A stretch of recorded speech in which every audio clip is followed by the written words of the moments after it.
जर तुम्ही junk food खात असाल तर सावध व्हा, कारण स्तनाच्या कर्करोगाचा धोका वाढत आहे। गेल्या 3 दशकांमध्ये हा धोका 478% वाढलाय। रुग्णसंख्येमध्ये तब्बल 5 पटीनं वाढ झाली आहे। द लॅन्सेट ऑन्कोलॉजीचा हा धक्कादायक अहवाल समोर आलाय।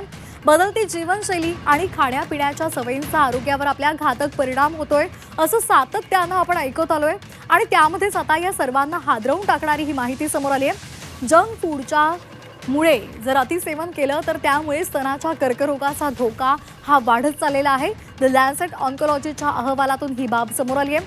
गेल्या 3 दशकात भारतामध्ये स्तन कर्करोगाच्या रुग्णांमध्ये 5 पटीनं वाढ झाली आहे।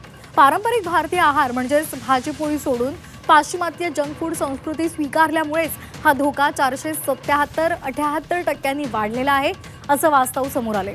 या अहवालानुसार 1990च्या तुलनेमध्ये 2023 पर्यंत भारतामध्ये स्तन कर्करोगाच्या नवीन प्रकरणामध्ये प्रचंड वाढ झाली आहे। भारतामध्ये सध्या सुमारे 2.3 लाख नवीन रुग्णांची नोंद झालेली आहे आणि या आजारामुळे होणाऱ्या मृत्यूंची संख्या 1.2 लाखांपर्यंत पोहोचलेली आहे।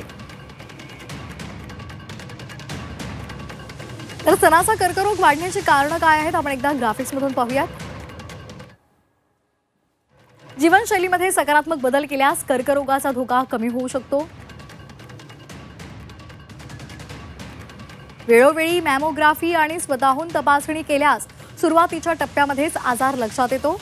जंक फूड टाळून पोषक आणि घरगुती आहारावर भर द्या।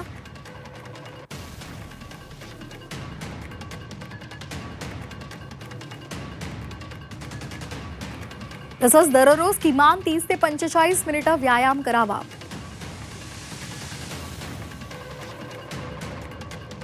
तर जंक फूडमुळे स्तनाच्या कर्करोगाचा धोका वाढलेला आहे।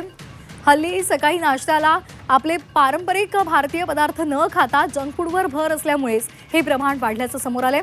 तर यामागची कारणं काय तर आपण पाहतोय खराब जीवनशैली। अर्थातच जंक फूड जास्तीत जास्त प्रमाणात खाल्लं जाते। अनियमित दिनचर्या, व्यायामाचा अभाव ही सुद्धा या कर्करोग वाढीची कारणं आहेत। तसंच तासनतास एकाच जागी बसून काम करावं लागतंय। दारू पिणं, धूम्रपान करणं, अंमली पदार्थांचं सेवन करणं हे सुद्धा घातक आहे।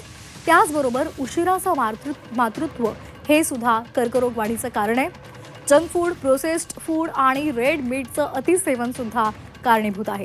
तसंच वाढतं वजन आणि चरबी।